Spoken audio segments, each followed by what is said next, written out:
Florida Governor Ron DeSantis has dropped the gloves with Prime Minister Justin Trudeau by comparing Stanley Cup records during their respective tenures in a recent interview. Despite only becoming governor in 2019, 4 years after Trudeau first took office, Florida already has 3 Stanley Cup victories during DeSantis' time as governor. DeSantis was governor during the Tampa Bay Lightning's 2020 and 2021 Stanley Cup victories, along with the recent 2024 Florida Panthers Stanley Cup win, where they narrowly beat the Edmonton Oilers in Game 7 of the Stanley Cup Finals, which still hurts me deeply as an Edmonton Oilers fan. In comparison, Trudeau became Prime Minister in 2015. Meanwhile, a Canadian team has not won the Stanley Cup since 1993. Conservative commentator Eric Woods Erickson hosted a gathering at the beginning of August which featured conservative governors, senators, congressmen, and candidates to discuss American politics.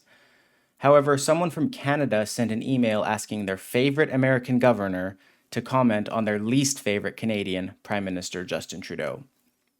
So we've got someone here from Canada, and he said in his email, leaving a question, he's one of the people who drives every year in winters in Florida, lives in Halifax apparently, is there for the summer, and he just wanted to ask his favorite American governor his opinion on his least favorite Canadian Prime Minister, Trudeau.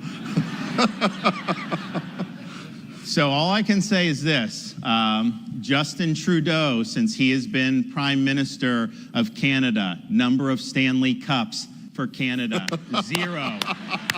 Governor Ron DeSantis, number of Stanley Cups for the state of Florida since I've been governor, 3. Who's winning that battle? Well played.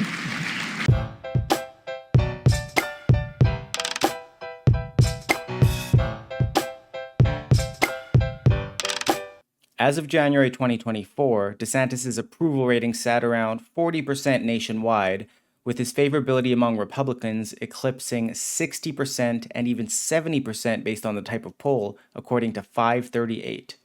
Conversely, Trudeau's approval rating sat at a mere 28% as of June 2024, according to Angus Reid Institute's Trudeau Tracker.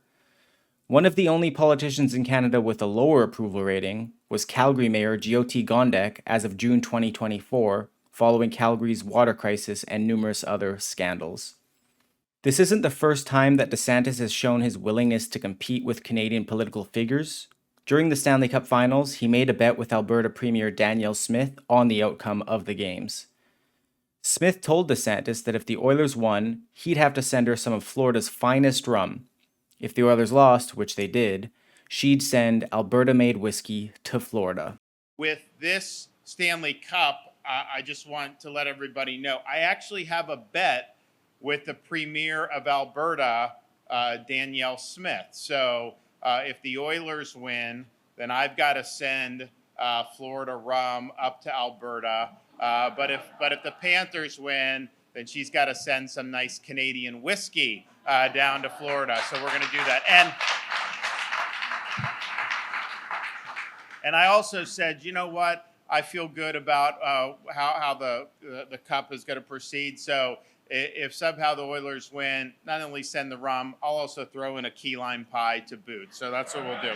Florida's governor ended Smith's hot streak after she had won bets with British Columbia Premier David Eby and Texas Governor Greg Abbott following the Oilers defeating the Vancouver Canucks and Dallas Stars. Smith paid in full, sending a bottle of maple whiskey and another bottle of rye whiskey, both made in Alberta. Well, I just received 2 bottles of Canadian whiskey, 1 maple whiskey, 1 rye whiskey from Alberta Premier Danielle Smith. We had a little friendly wager about the Stanley Cup between the Edmonton Oilers and the Florida Panthers. We were sitting pretty 3-0, and then Edmonton came back and won 3. So it all rided on Game 7, and the Panthers were able to pull it out. So it was a great victory for the state of Florida. We've now had 3 of the last 5 Stanley Cup champions. We're the most tropical state in the United States, and yet we've now become a really strong hockey state. This looks really, really good. This will be served at some functions at the governor's mansion in the weeks and months ahead. So I want to thank Danielle, and cheers to conservative leadership in both Alberta and in the state of Florida.